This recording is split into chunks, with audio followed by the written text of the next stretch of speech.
The first person who invented the parachute. So he convinced the government that he would. So he Fry. Let me check. Check natin yung mga pagkain namin ngayon. Hindi, I mean, tapos na kami kumain. So, ito na ang second day here in Cebu. Ayan, as usual, ito pa rin. Bago na yung appetizer nila for the day. Ito masarap.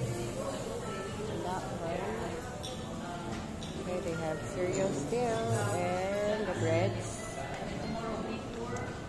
Namin egg drop soup. Ito yung soup for the day.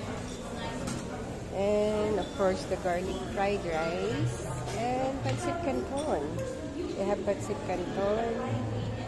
Ito, nakadami ako dito sa these fried things with tomato, onion, spicy vinegar, and the chicken apritada. Hindi ako ganun kumain ng chicken na. At native, ito, syempre, kumain ako nito kasi Cebu chorizo,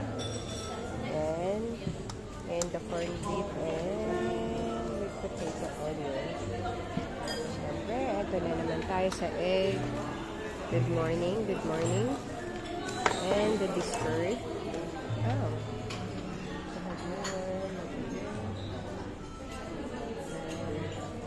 I'll try this. I'll try that one too later. Ito pa rin yung foods nila. At syempre, ito na aliwa ko dyan. And the unlimited coffee. One of my favorite. Ano pa ba? Ayan. Good morning. Good morning, everyone.